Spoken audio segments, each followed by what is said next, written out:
see of the plan is not accurate, north will be to the right of this this view of the city. So it was a very small site bounded by three party walls. He sent to Le Corbusier 2 photographs. He was very keen of this site. It was a very narrow lot, only 10 meters wide by 30 meters deep, a typical lot in Argentinian urban grids. In front of the park, and it was just, it had a diagonal orientation towards the street, and then you had three boundary walls that were completely blank, what we call party walls or medianeras, as we call them in Spanish. On one side, there was an Italian-made construction, typical of the Italian Masons who had emigrated to Argentina. And then to the left, an Art Deco house designed by a local well-known architect, Ernesto Calder, which was a very interesting architectural example of that people. So the program that Curutchet had, he had in that site, he wanted to build a home for his family, for him and for his family. He had two daughters who were teenagers, old teenagers, let's say, grown-up teenagers. But he also wanted to have a clinic where he could perform outpatient surgery. This, which is today very common to do outpatient surgery, 75 years ago was something very uncommon, and that was possible thanks to his revolutionary, innovative surgical technique. So the program was very complicated. It was complex. The house needed several bedrooms, number of other things, and the site was very, very, very constricted, very small. He wrote a very detailed program of his needs, and then he sent it to Le Corbusier. I'm not going to go through the whole history of what happened with this commission because it would get into details that are not of major interest today. But I would say that the two men did not meet. They never spoke in person. The commission was done very indirectly. He basically took advantage of his sister who was traveling to Paris and asked her to meet with Le Corbusier in Paris and bring to him a letter with a detailed program. The detailed program had several pages, and one of the most important lines, in my opinion, was that he insisted that the view to the park was paramount for him, even though it was a very small opening from the site, only a 10-meter opening bounded on the two sides.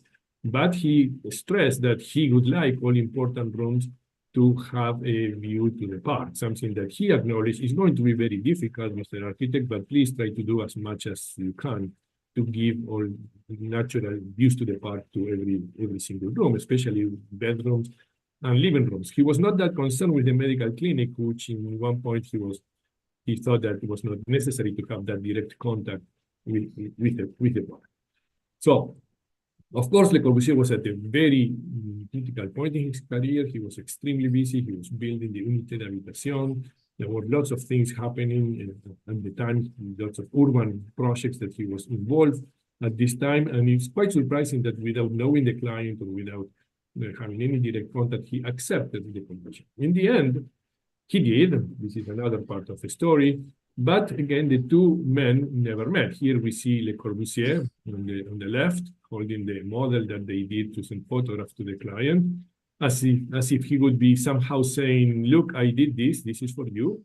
No, I am the author of this project. And he didn't send any other pictures of the model to the client, just this one of him holding it. And then we see on the right a picture of Dr. Curutchet, which eventually he sent to Le Corbusier in front of his own house, right?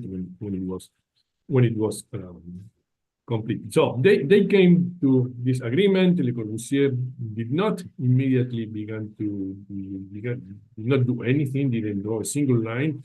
He did something that was quite typical in his own works. I think Jerzy Soltan made a comment at one point that Le Corbusier used to have the habit of letting the project sink in his mind before making any single line, before making any sketch, until a few months later, he would let his ideas be unleashed.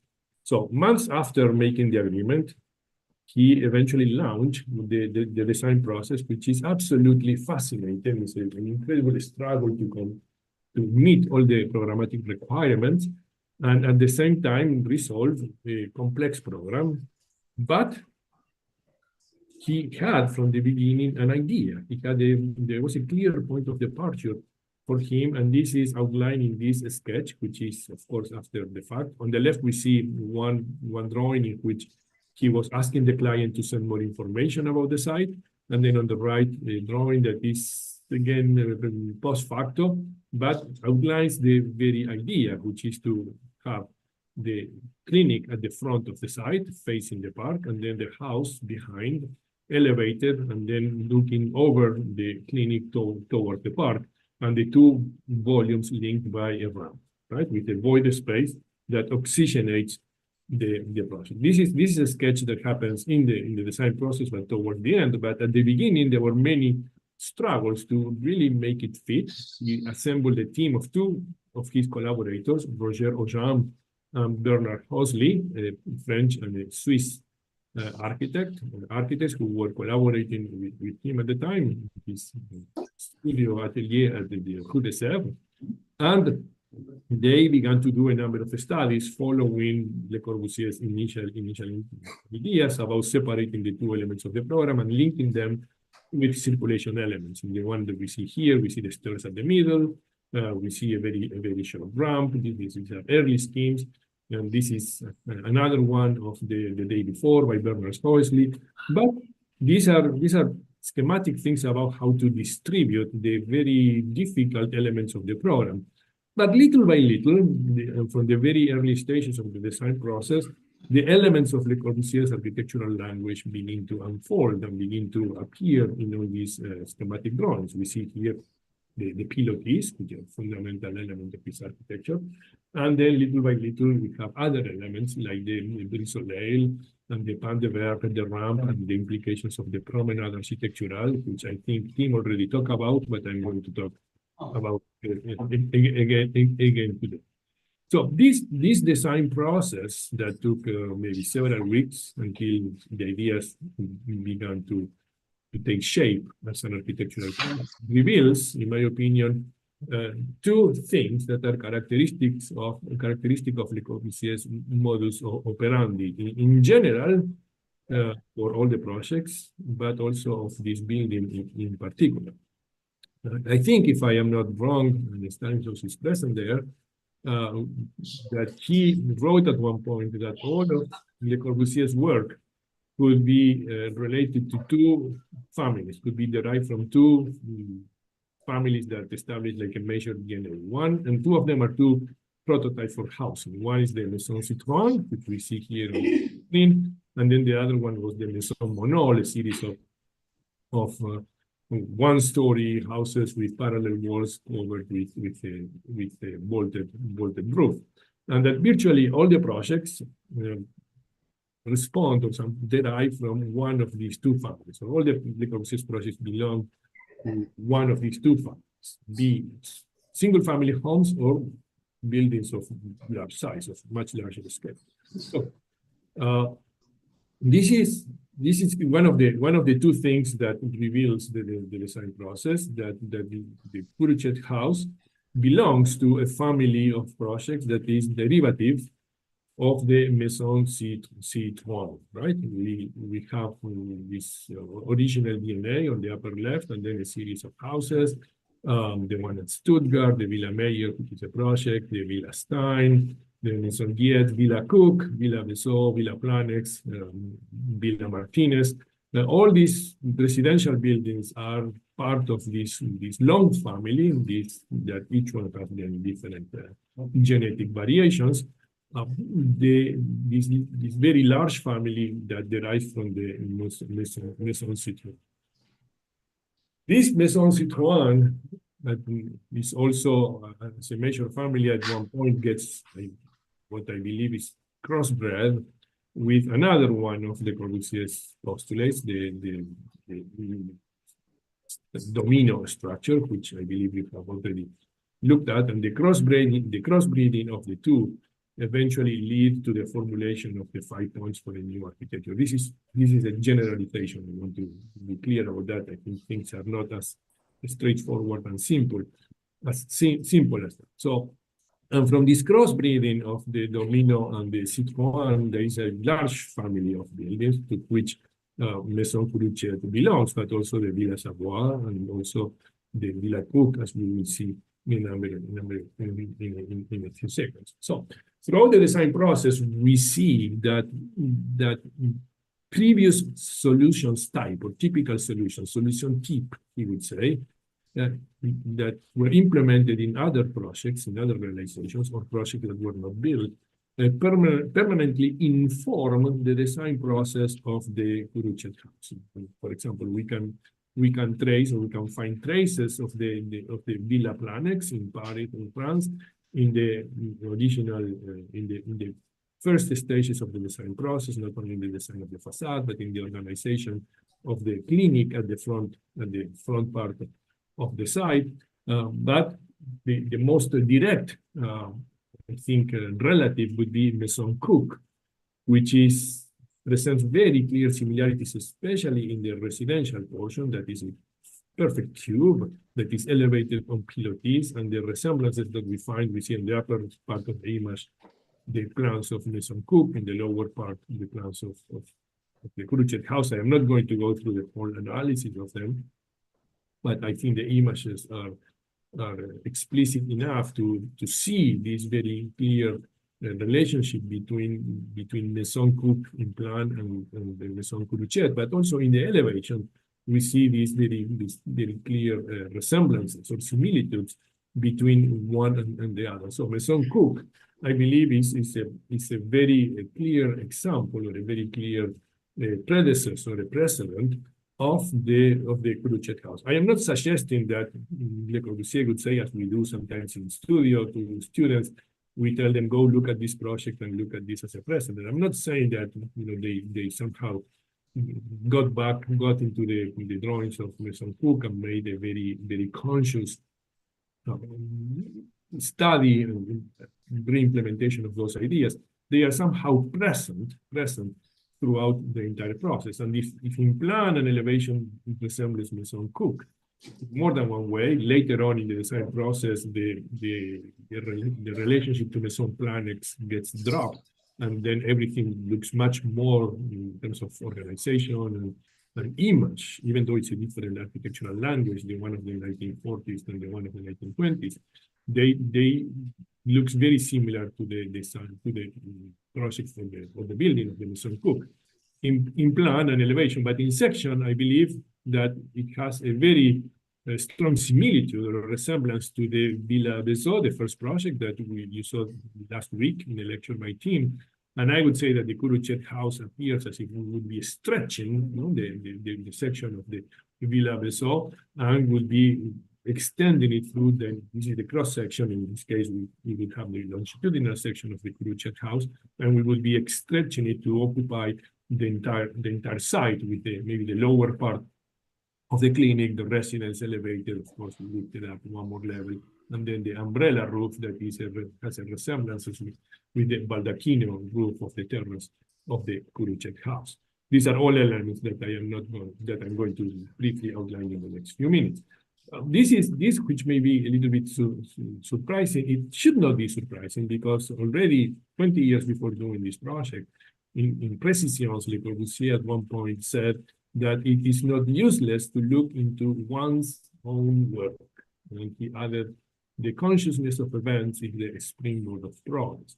So it should not be a surprise that he would be constantly looking or reinterpreting his own solution typical solutions whenever he had new programs and had new commissions that awakening him or brought back these ideas explored in previous projects to be re-implemented or re-elaborated. So that was the first thing about this modus operandi of Le Corbusier. The second one, this is of course a very personal opinion that I probably share with many people, is that of course there is a program that needs to be resolved.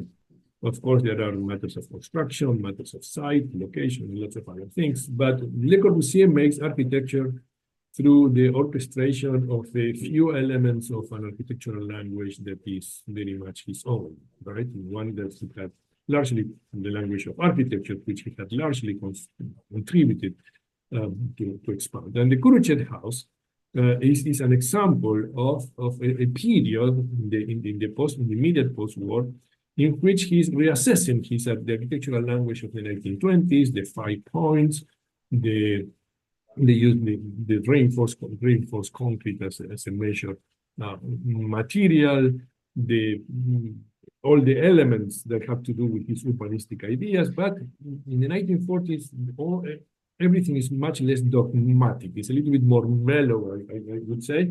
And it begins to incorporate it incorporates many other elements that he had developed and evolved in the following years, notably the generation of the creation of the brise-soleil, these sunbreakers as screens that protect the facades of the building, the pan de verre, which is, of course, related to the brise-soleil, the fully glazed facade, which needs to be protected by the brise-soleil, by the sunbreaker, and of course, the development of the Modulor in the period of the post-war. Right here we have this beautiful sketch drawing with a study, very careful study of the brise-soleil. Now, the final project is an absolutely brilliant, very intelligent resolution of the complexities of the problem. We see the model, we see the clinic put at the front, right? The house in the back, the two of them related, and then there is a void space in the section that oxygenates the two, both separates them and articulates them together. But what is important to see is that it is also a demonstration, as he always tried to do, a demonstration of his urbanistic principle, right? The ground level is left for traffic and for services. It's not a place for living or working areas. It is separated from the ground by the pilotis, an area of traffic, of things happening, but not for static areas like areas of living. Then one floor up, we have the clinic, which we arrive through the ground. Right? We go all the way up to the clinic. There was a room for a patient to be maybe overnight in case of need, the clinic.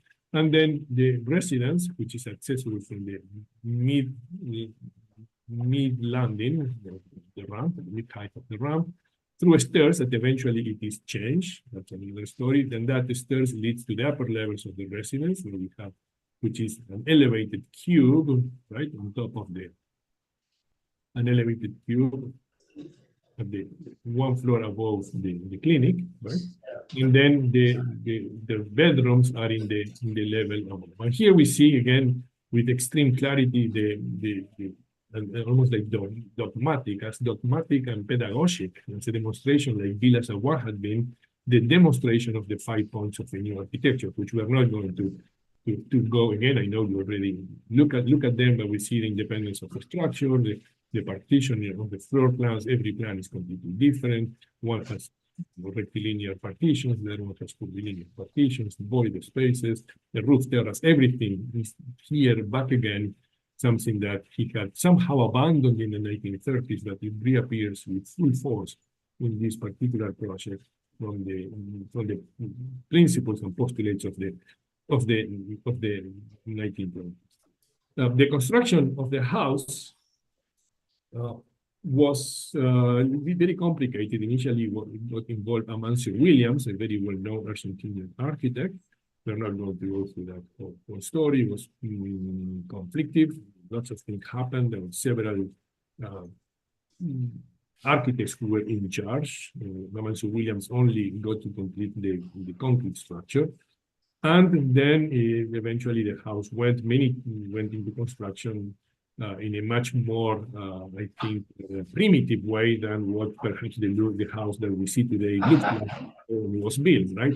We see here the Dr. Curutchet, very young, posing with engineers, posing, this is Dr. Curutchet, posing with engineers and with the electricians and all the people on top of the building that was under construction. A photograph that they sent eventually to Le Corbusier.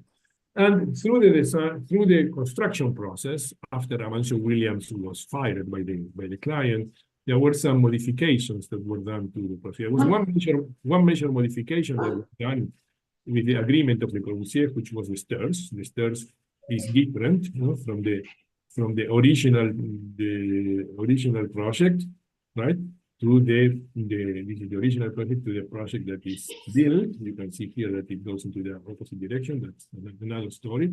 But then we see that there are some changes that are input here. We see this column that here is freestanding. We see different organization of this. All these things were done by the local architects who were in charge of the construction supervision. And the most dramatic one is the change in the upper level, which doesn't have the fluidity of Le Corbusier's original project to do something more static.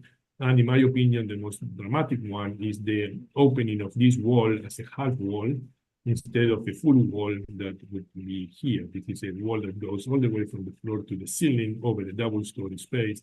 And in the case of the built version, this is a half wall, which completely changes the perception of the space. But that's, again, a different story. These are a few pictures of the building at the time of completion. This is the access to the ramp. We see here, I want you to point to this very little tiny tree, a poplar tree that is planted. Curutchet planted it almost against his belief that it would grow, because he said, you know, there is not going to be enough light there for a tree to grow. But he nevertheless was obedient to Le Corbusier's indication that the tree should be planted into the void of space. Now we see a picture of the clinic, we see the living dining room of the residence, and these are two pictures of the house as it is today, which we see here, this half wall of this was supposed to be a bedroom, a desk, that then it was, in the original project, was supposed to go all the way to the ceiling. And in this case, it is only a half wall with this louver wall that was a creation of one of the carpenters who would be working the house for the master bedroom. There are other changes, like supposedly the stairs was not supposed to be visible. There was supposed to be an enclosure here. Many other things that I don't think we have enough time to discuss today. I want to before I may move on to something else, I want to point out in addition to the intelligence of the resolution of the programmatic requirements, the fascinating, in my opinion, resolution of the urban insertion of the building into the urban climate, into the urban fabric of the street. Remember that he had very little information, that he had asked Curutchet to send as much as possible, especially very detailed drawings of the two neighboring buildings. And it is absolutely marvelous to see how he negotiates the difference between this tall Italianate facade, which is a typical casa chorizo in Argentina, like a half patio house, with a blank, with a frontal wall. And next to this articulated Art Deco building by Kalnight. And he goes up here to take the height and little by little reduce these things to generate a transition to the next building. It just falls into the ambiance of the urban atmosphere of the urban fabric in an absolutely brilliant way, to the point that today, and I hope they succeed, the people who are in charge of heritage, cultural heritage and preservation, they want to get these two buildings protected, because of course they could be under the pressure of real estate. And if these buildings are demolished and then something else is built here, like the one next to it that is a 20-something story building, it would be absolutely tragic for the understanding of this building. So, obviously, Le Corbusier had an idea for developing the project, but I believe that an idea is always hardly enough to make architecture. An idea does not necessarily make great buildings. It's probably a great idea. Of course, you need a great idea to make a very good building. And I like to relate this to the French poet Stéphane Mallarmé, who once said that to make a poem, you need to have an idea, indeed. But he said poetry is made with words, right? And poetry is something that requires absolute precision in the use of words. And we can illustrate it with a little short story by the French poet Jean Cocteau. Those who prefer French, you have it on the left. I will read it in English. It's called The Look of Death, at least in the English translation, and it reads, a young Persian gardener said to his prince, save me, I met death in the garden this morning, and he gave me a threatening look. I wish that tonight, by some miracle, I might be far away in Isfahan, obviously referring to something that would be completely unattainable. The prince lent him his swiftest horse, and that afternoon, as he was walking in the garden, the prince came face to face with death. Why, he asked, did you give my gardener a threatening look this morning? It was not a threatening look, replied Death. It was an expression of surprise. For I saw him here this morning, and I knew that I would take him in Isfahan. That's an absolutely fantastic tale that, of course, talks about fate, about destiny, without mentioning it. This is an absolutely poetic understanding of architecture. Poetic in terms of literature, right? This is poetry. Poetry, it is unmeasurable, ineffable, as Le Corbusier would like to say, but it is also absolutely precise. Every single word, it has a resonance, and it is orchestrated in such a way that every element, every element in terms of literary, in terms of grammatical, they relate to each other in such a way that they generate something that leads to a kind. And this is what Le Corbusier does, I believe, in architecture. He makes architecture that transcends. He makes poetry. This is what he tries to do in every single one of his buildings. And I believe it was, again, Stanislaus in his wonderful book, The Element of a Synthesis, that he mentioned that Le Corbusier's goal was to elevate architecture from utilitarian to poetic level. If I am mistaken with the origin, please, my apologies, but if my memory is right, I think it was Stanislaus who wrote that. That was precisely the goal of Le Corbusier. Of course, he had an idea for making a building, but he also had language. He had the battery of words, right? In terms of making a parallel with literature, with the story, with the poet, with the poem, or the tale, with a battery of words with which he would construct and build a poem, an architectural poem. And he had a grammar too. He had a way of orchestrating those elements, right? And that grammar had been distilled over a very long period, what we like to call the patient search. And it involved, at least in this particular building, and in many others, I believe, two things. One was the language of purism, in this case as a spatial concept. And the other one is the promenade architectural, which is what I would like to talk about. Here we have maybe a couple of images of that promenade architectural to the past. I think you went through purism, but briefly it was in reaction to cubism at one point. And purism, as postulated by Osenfant and Jeanneret, later known as Le Corbusier, consisted of painting very simple forms from quotidian life, very regular, pure forms, that would be displayed on the canvas, overlapping as very, very, very flat elements that we see in plan and elevation, right? Overlapping, like a flat axonometric. And they would be compressed upon the picture plane as very shallow layers, there is virtually no depth in the purist painting, with everything pretty much compressed on the canvas, right? On the surface of the canvas. This is, I believe, exported to architecture in a very clear way in Le Corbusier's work, in many of his buildings at least, perhaps not in all of them, but I think if we dig into it, we will find it in lots of them, as a series of spatial layers. Now, here we have a collage that I created at one point with several elements of the plan and the section. Let's put it in the right position, in which we see that there are different layers of a space that are defined by the different elements, beginning with the brise-soleil, and then the pilotis, punctuate the next layer with the clinic and the terrace, and then the balcony and the passageway, the void space, again the brise-soleil, another space for the living room. And we see these different, different tranche in French. This is like different pieces of like a loaf, like a piece of bread of different thickness that are put together, one in front of the other, and they are penetrated, they are connected together, knitted, sewn together as a shish kebab, right? By the ramp that penetrates and cuts through all these different layers of the spatial organization of the house, right?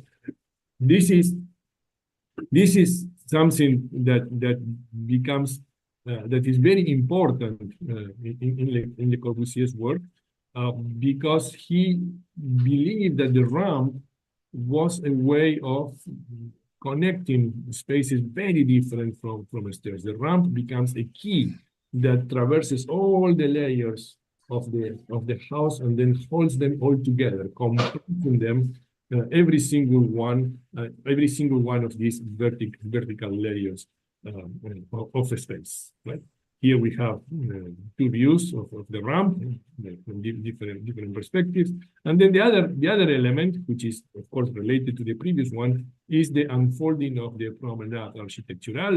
And the promenade architectural, I believe you already went through this, was like perhaps, if I am not wrong, first outlined as a concept by Le Corbusier in the Villa La Roche in Paris of 1924, and it comes to an absolute climax in 1929-1931 at the Villa Savoie, which has this absolutely ritual of going through the entire building and finishing this point of contemplation of the Campagna of the Ile-de-France. And in fact, the promenade architectural organized as a series of elements of circulation that traverse the building with that somehow generated places of movement, places that are dynamic, but then they are places of rest, of contemplation, static moments, places in which there is a relationship to a view or a relationship to another space.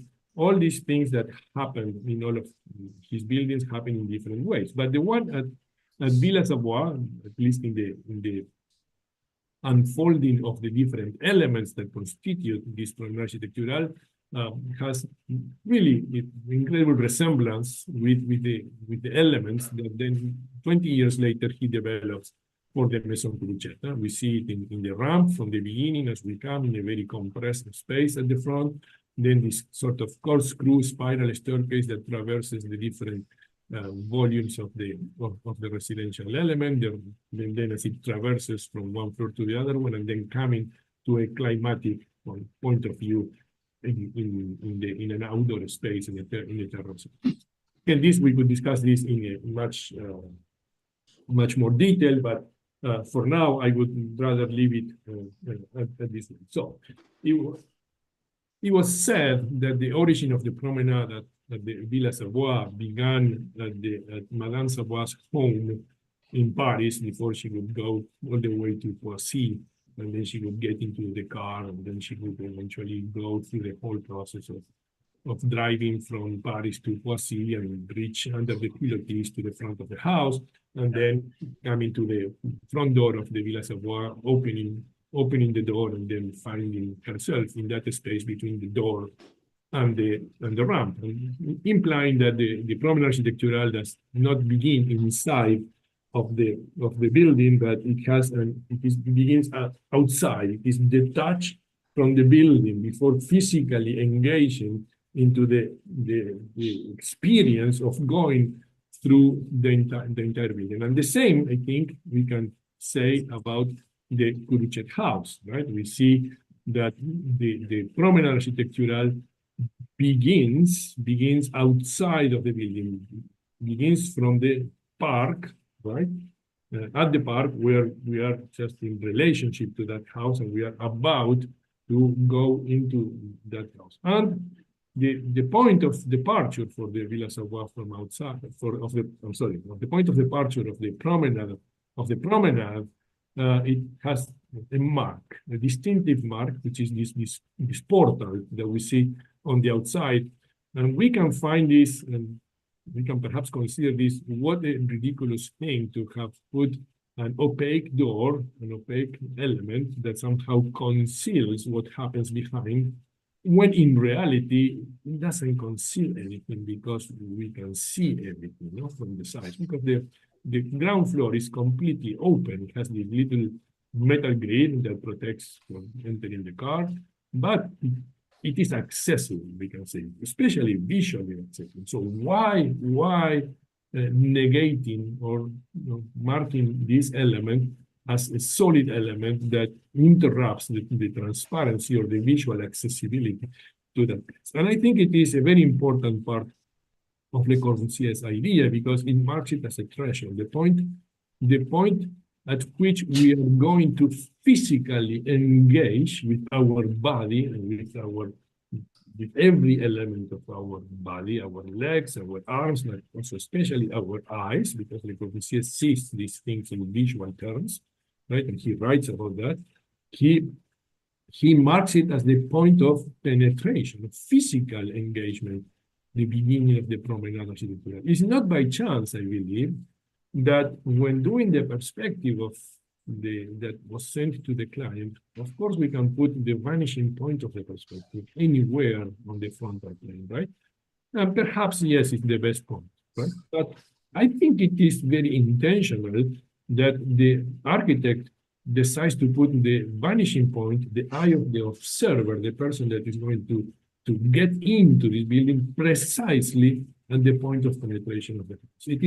It is a mark. It is a mark that says this is where the ritual or the procession begins. This is the point at which your body gets physically engaged with the journey that awaits you inside of this building. And once we get into this space, the image on the right, we see the space. The space is very, very tight. It is compressed. We would be under this space here. It is compressed above us, and it is compressed on every side. It almost invites us to very quickly and without almost waiting to engage the ramp and begin this process of ascending through the ramp. It is a space in which we see that everything is foreshortened, everything is like accelerated, right? The space is compressed, and every element that we see, the pilotis, the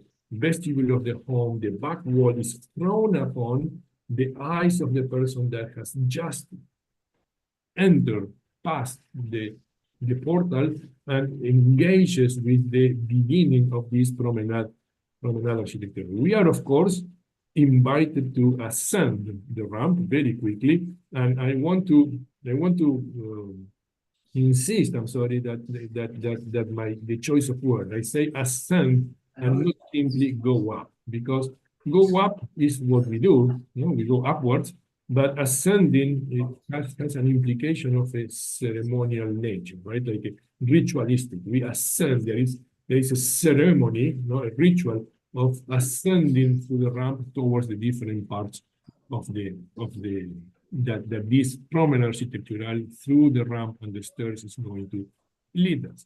Of course, we were here, and then we engage the ramp. Everything is compressed. See the depth of the site, which is much deeper than width. It is absolutely challenged by the displaying or the way in which Le Corbusier displays these different elements of his architectural language. As we engage the ramp, we have this tall wall of the other direction that conceals us from looking to the left, and we ascend very rapidly. We have the view of the vestibule at the other end, and then we keep ascending to the ramp. This is our two views from all the way up of how the ramp traverses the different solid and open spaces, right? And we see when we get at one point to the landing, right? We have two choices. There is a point of bifurcation of the promenade. We can, of course, from the landing, access into the vestibule, and then engage this sort of corkscrew staircase that is going to deposit us or take us to the upper levels of the residential portion of the home, the living room and the bedroom levels, right? Or we can turn 180 degrees here, engage the second part of the ramp, the second leg of the ramp, and then go towards the clinic, which is what the patients would do. And then here, the space is a completely different, reveals itself very different than in the first portion of the ramp. Now, it's the opposite. The space is expansive, light pours from everywhere, from various points, especially to the void space where the tree is, but also it is backlit because we are right in front of the void space that is behind us.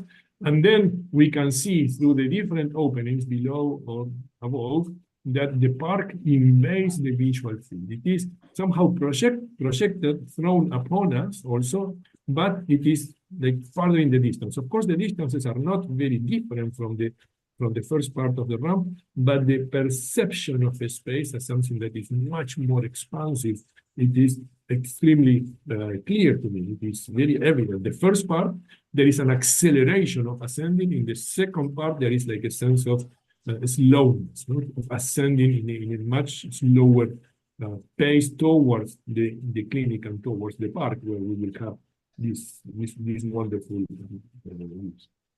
No matter in what direction that we go to the clinic, we arrive here to the clinic, or we go to the upper levels, we will always have the same sort of culmination, closure of the different routes of the promenade architectural. If we take the ramp and we go to the clinic, we have these views, or if we go in the upper levels to the living areas, or in the first floor, or in the upper level areas of the bedroom, all of them finish in exactly the same way conceptually, with very carefully framed views towards the park, that is, views that are framed by the brise-soleils and the overlapping of the brise-soleil and the pan de verre. And the climatic point of culmination of the ramp, this is the climax of the ramp, is once we move even forward, we go into the terrace that is over the clinic as an expansion of the living areas, and we find ourselves under the baldacchino with beautiful views to the park that was the origin of the house. It is quite interesting that the client had asked Le Corbusier to try to have all the rooms open to the park, and what Le Corbusier delivers is, but he acknowledged that it would be something very difficult, and what Le Corbusier delivers is something absolutely astonishing. Not only every part of the house is in direct relationship to the park, but also there is too much light, to the point that after the house was built, the client complained that there was too much light and he couldn't sleep, and asked Le Corbusier to design some devices that could help him resolve that problem. We are almost very close to the end. So, what has happened here? We are at that point of contemplation of the park, and what has happened? I think that through the elements of his architecture, which the typical ones of Le Corbusier, especially in this period, the pilotis, the 5 points, the brise-soleil, the pan de verre, but also in this particular building, two very distinct elements, which are the portal and the baldachin that protects a part of the terrace. What Le Corbusier has done is to generate a building, right, that provokes that through these elements, he generates an architectural poetry that provokes different feelings, different reactions from every one of us who occupies, participates, or sees in this building. All these elements are the ones that really articulate the solution of the problem. This is what architecture is in Le Corbusier's mind. It's not about resolving a problem, it's about articulating and generating the space. And he does it through the orchestration of these architectural elements that are part of his baggage, right? Of his vocabulary of words, if we can say, to generate building. And we cannot forget the tree that I had mentioned that he had planted, had indicated that would be planted, and that the client did not believe that it would grow. And the tree is very important in this house because I think it is like a similar situation to what had happened in 1925 at the Pavillon de l'Esprit Nouveau, in this exhibition building that he built, in which there was a tree, and he incorporates it as an object, a poetic reaction, an objet réaction poétique, which is something that was typical of his work, and he incorporates it into the exterior space of the Citroën prototype for the Inverde villa, and creates a hole through which the tree can look, right? And putting the building into this park where it was located. And in the Curutchet house, he does not have a tree, and therefore he indicates it, he plants it. He puts the tree right in the middle of the void space, but also as an element. In this case, it's not of reaction poetic, of poetic reaction, it is of poetic generation, I would say. Why I'm saying this? Because the tree is very important in this house, because what it does is to bring the park, that beautiful park the client loves so much, and of course for Le Corbusier was very important, it brings it into the house. Right? It brings the park, it lets the park invade the interior of the house, or we can also put it in other terms, what it does is to put the house in the middle of the park, right? The park has extended much beyond its limits to invade the interior of the city block, and in particular this house, right? So what did really happen in this building? What did really happen through this journey, that we engaged into doing this building? In this building, we have the park and the house and the park, right? They have a very close relationship. The two cannot be understood without each other, right? But I want to say one thing. What happened is that we are outside of the house and we are contemplating it. And what did Le Corbusier generate? He invited us to go through an architectural journey, spatial. And there is a point of penetration, a point of access that is marked very clearly. He invites us to go in, and then that is the origin of the promenade architectural.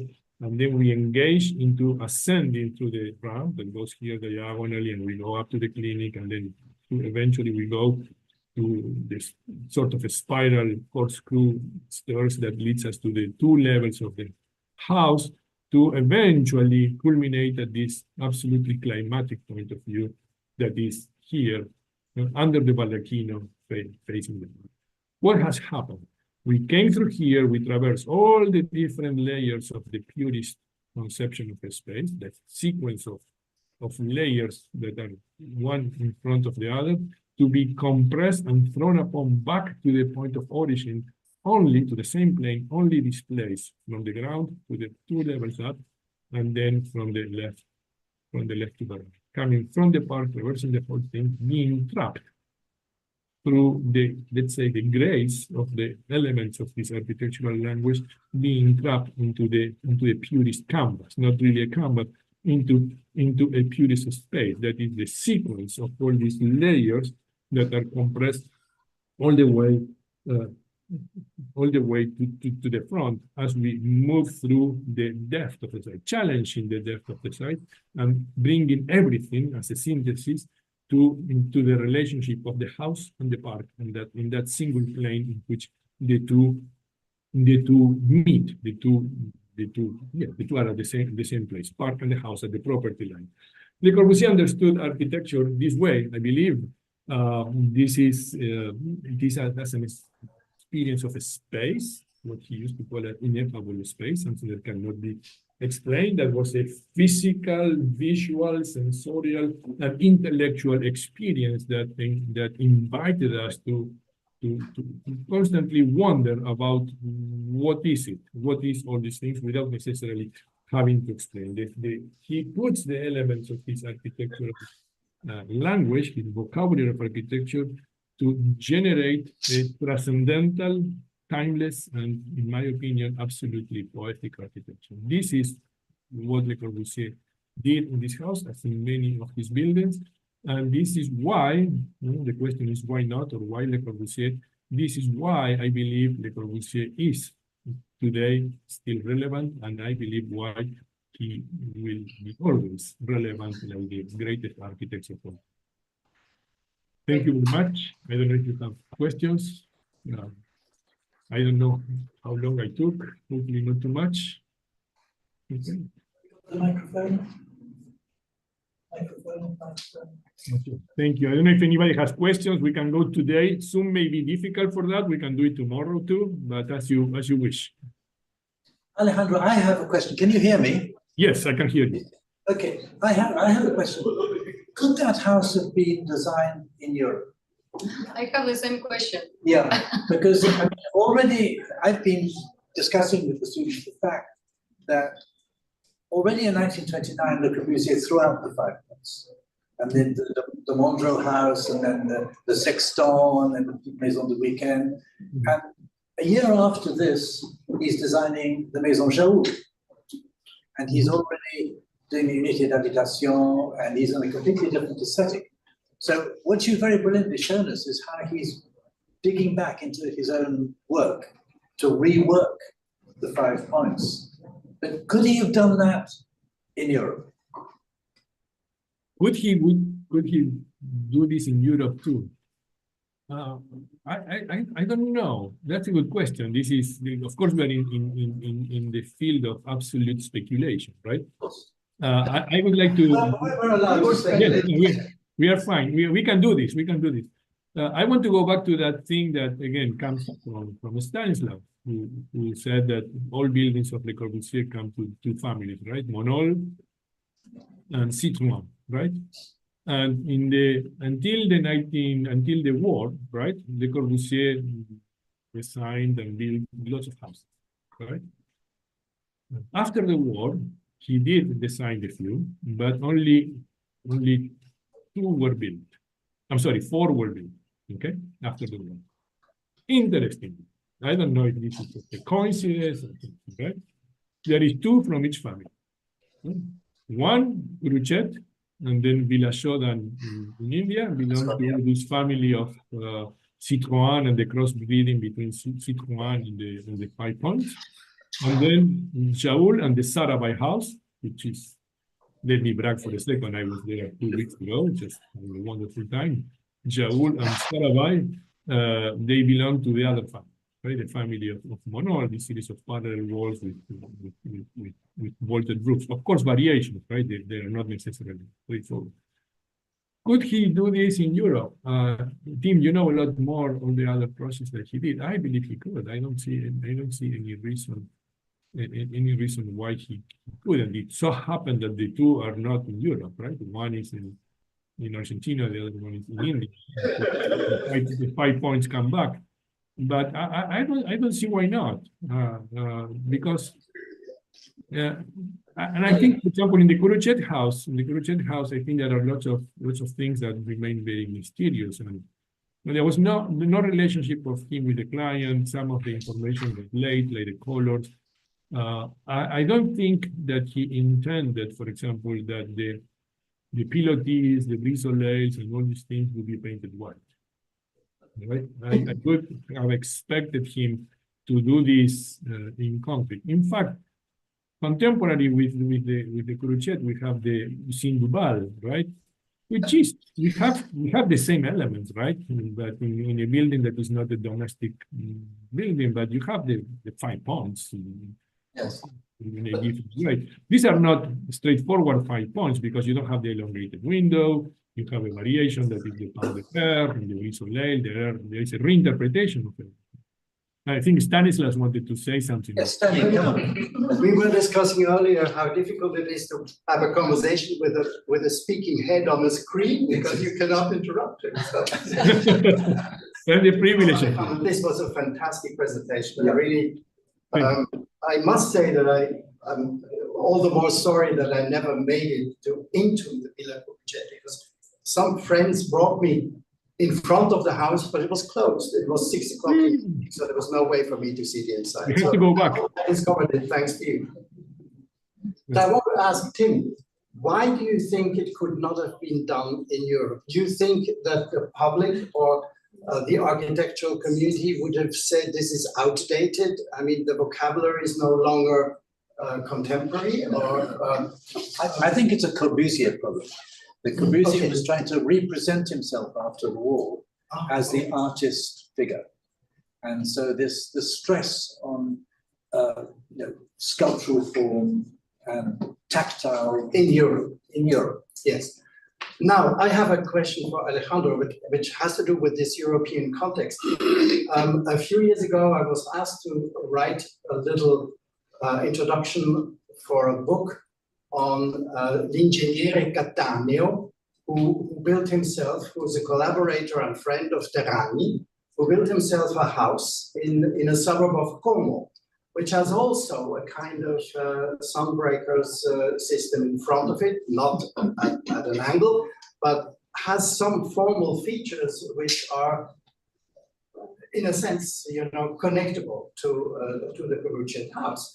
And there is a theory in Italy that Corbusier visited Como, the Casa del Fascio, and could have seen also Ingegnere Cattaneo's house. And I purported that in that introduction without having ever studied the documents. But I wonder if you have come across this Italian connection, because obviously the Italian connection now in architectural discussions in the 50s and 60s, Colin Lowe and Peter Eisenman and formalism, etc., have a lot to do with both the Corbusier and Terragni and the whole Italian rationalist school, which in a sense also is reflected and somehow paradoxically comes to life in an extremely condensed way in the Villa Curutchet. So I was wondering about this European connection which makes the Villa Curutchet. I have no idea about this, and this is the first time I hear of this house. So I will send you the little booklet. No, I would love to. Yes, I would love to, because I think it would be good. What year is that house? I think it's probably 32, 34 or something. And it must have been very new because, I mean, Corbusier may have seen it. I don't think it is proven that he has seen it, but he may have seen it also in publications. Anyway, that's not that's an important issue, but it is intriguingly, similar to some of the aspects of the Curutchet. because he was in Italy in 34 and again in 36. Yeah. Okay, so it must have been in 34. Yeah. Is that Max? Hello, nice to see I see you very small, so I have a very small tablet here in front of me, so I see all the images very small. Okay. Shall I stand up? Yes. Okay. So here I'm again. Good to see you. That's fantastic. I have just a very simple question. Why didn't Le Corbusier publish photographs in his complet? Do you think? Why didn't he? When you look, Include photographs. Complet, he looks back at his work as a sequence of things which he developed in time. And so there are these beautiful drawings of the Curutchet house, especially the elevations, which, in my opinion, look very rough. If you look at these drawings, why? So I combined it with the strange question: why didn't he publish photographs? Also, not in the later editions. Only after he died, then they published photographs in the book. Well, I do not know. I do not know why he didn't do it in the later editions. What I know, and I am not that. What do you think? I am not that obsessed with that sort of historic aspect. I mean, I am interested, of course, but my interest in Le Corbusier is purely architectural, much more than historic, right? But what I can say is, for a long time, he didn't know much about it. Okay, He didn't know, he only got pictures of the house built in the mid-late 50s, right? Because the house took a long time and there were lots of conflicting situations. The architect who he had designated, Amancio Williams, had a very conflicted relationship with the client, to the point that the client stopped construction several times. And then the client hired other people that made a travesty of several parts of the project, right? And so there was an interrupted communication. Only when the house was completed, and I don't remember the dates, but probably we are talking of already 1956 now, by which time the Oeuvre Complète volume where the Curutchet house is featured has already been published, right? The client, Dr. Curutchet, has a relationship with an Argentinian sculptor called Curatella Manès, who happens to be the cultural attaché in France, okay, of the Argentinian embassy. So through him, he sends pictures, if I remember the story well. And then the Corbusier gets some pictures that are in but very few that are in the Fondation archives. And also there is a little bit of this story that I said. They relate to Le Corbusier. The client complained about how much light there is. It's too much light, they cannot sleep. So Le Corbusier makes a quick sketch for Curatella Manès that he sends to the client about hanging some curtains to mitigate the intensity of light. But then I don't know if it was what was the process of republishing new editions of the Oeuvre Complète. Perhaps this was considered not a thing that needed to be revised and put things. They did put photographs of the house built in the Oeuvre Complète that compiles the entire date volume. It is the first time in which we have pictures of the house. And that has led for many, many years and was one of the reasons why I got engaged in doing this building, studying this building. For many years, and even many authors had believed that the house had not been built, right?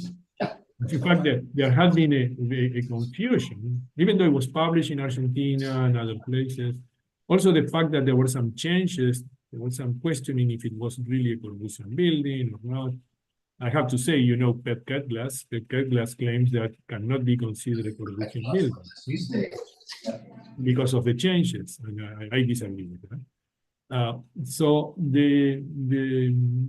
maybe because of all these things, this confusion, there was a similar confusion with the Maison of Rasolis, that many people believed it was built because American Japanese architects had built it, right?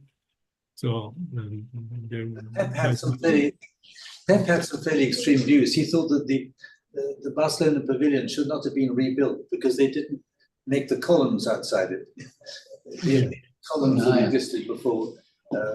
For him, that made the whole building what it was, and so because they hadn't rebuilt those. There's still another question, another remark, because at the back of the lot, there is a big opening to the garden of the neighbors.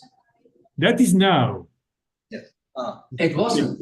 Let's see. Let me ask you this. No, I want to say, because I always thought there was a garden in that corner, so that as an extra dimension to the route architectural, when you didn't see that, there was a strange light.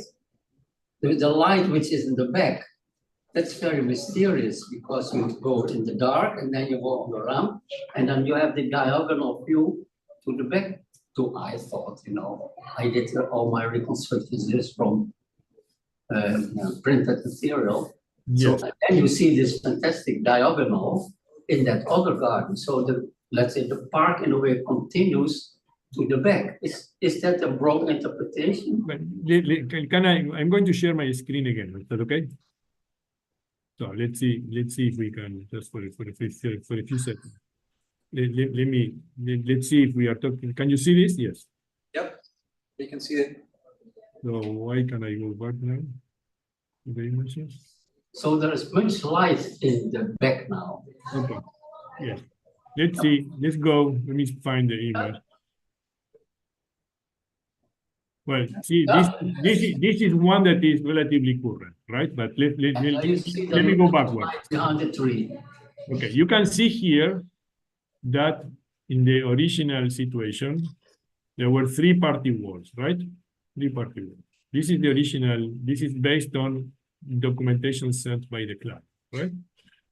Here to the right, there is the half patio of a typical the Casa Chorizo, which is an Argentinian typology, is a patio house, right? If we can imagine it. I don't know if I can draw. Let me see if I can.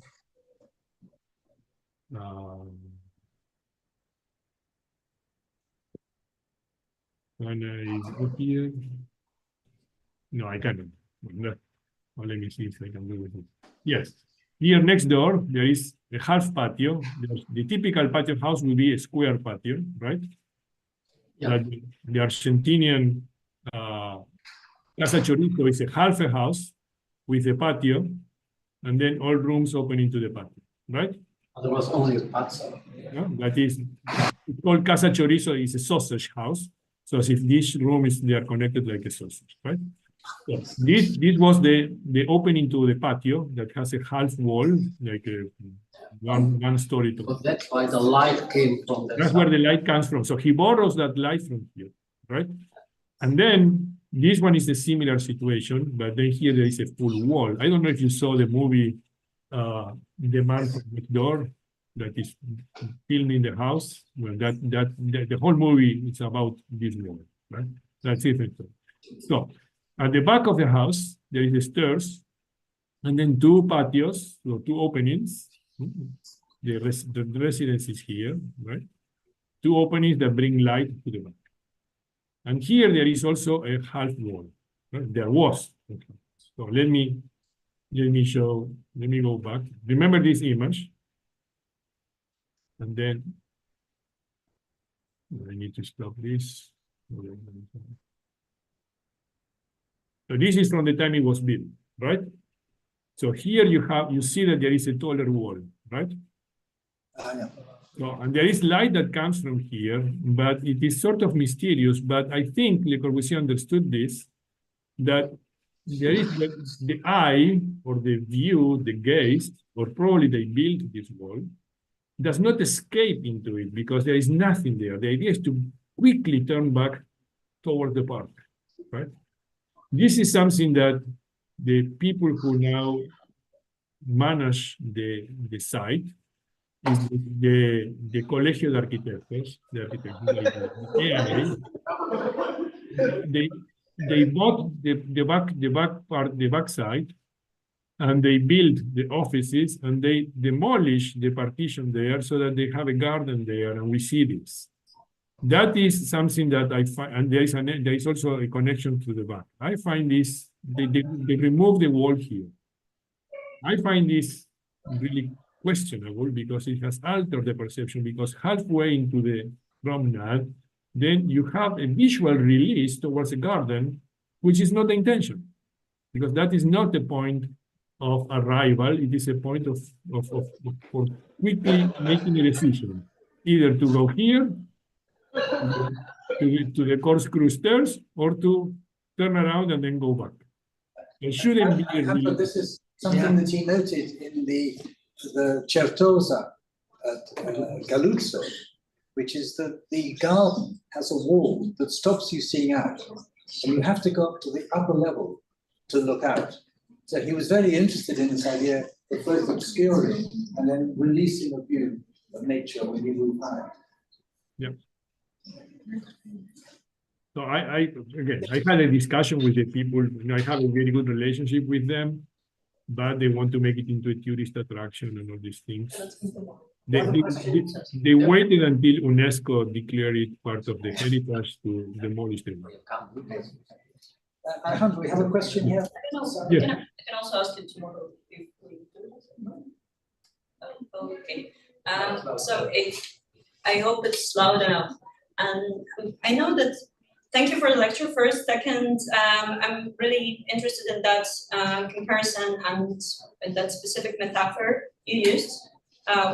when you were talking about the poem. So my question is gonna be a little bit connected to that theme.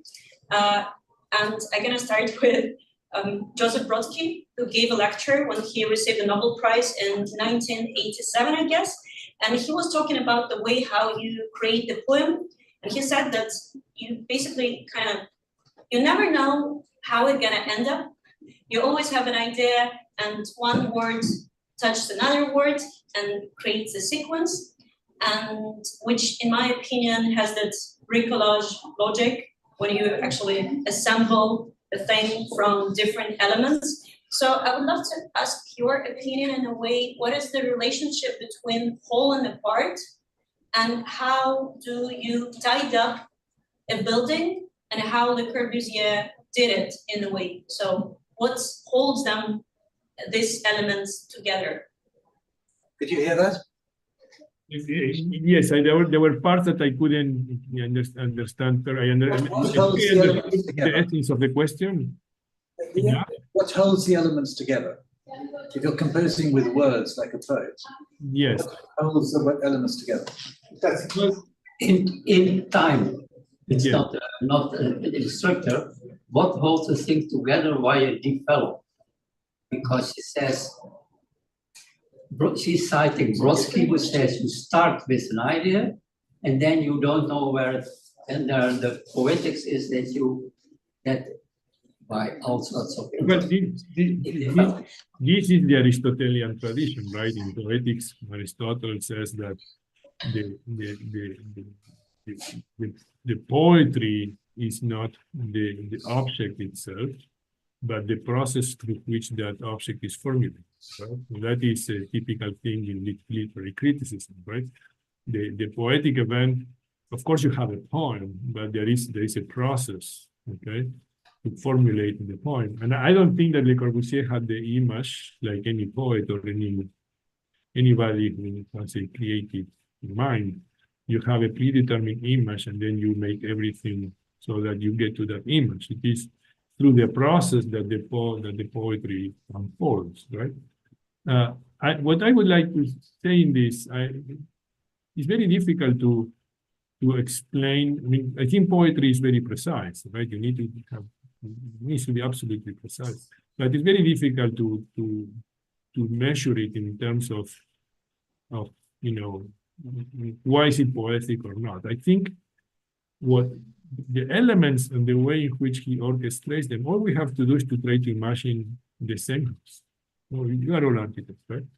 Try to imagine the same building, the same setting, and put other elements, right? Just put other elements. And then you will see that it's not the same building. It's exactly the same floor plan, which is what at schools, sometimes, especially in undergraduate levels, students get obsessed, and some many teachers do, with resolving the functional situation, right? But that's not architecture. That is a resolution of a programmatic requirement. The architecture is made with other elements. In the case of Le Corbusier, he has his own language. Every other architect has his own language. Peter Zumthor has his own language. RCR, Carme Pinos here in Spain has her own language. Or Francis Queret in Berlin and Africa has his own language. So the thing is how you orchestrate them and how you relate them to generate those situations and to somehow formulate your postulate, right? If he doesn't have the pilotis, we detach the building from structure and everything, then half of his theory is thrown out the window, right? In terms of urbanism and construction and number of things.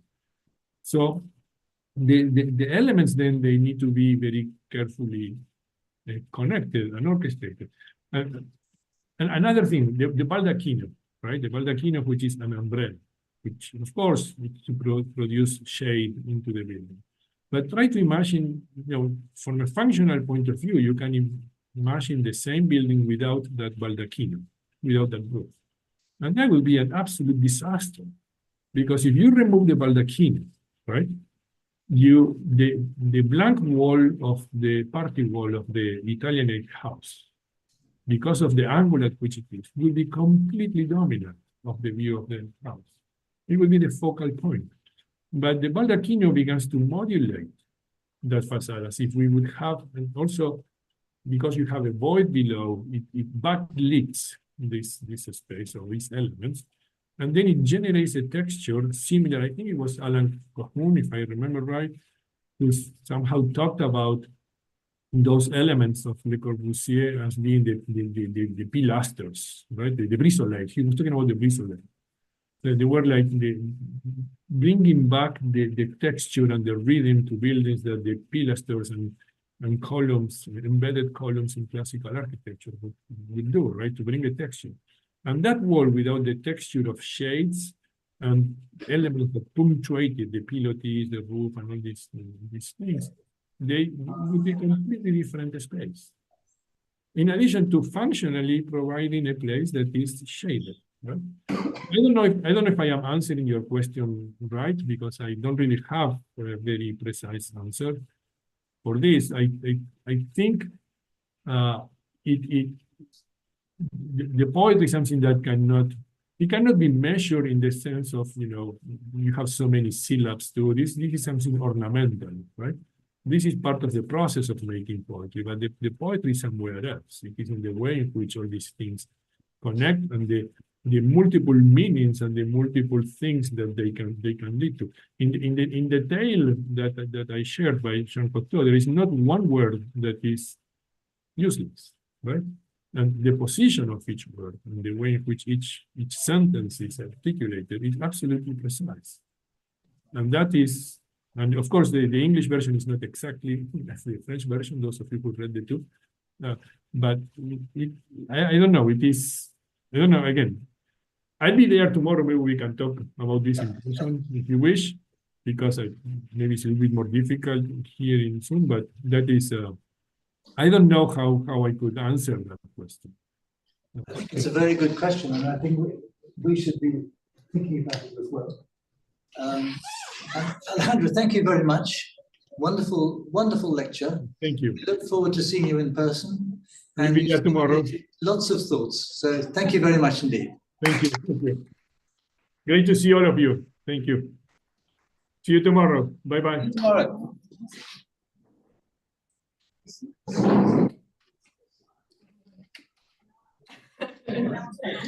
Yeah, I will say.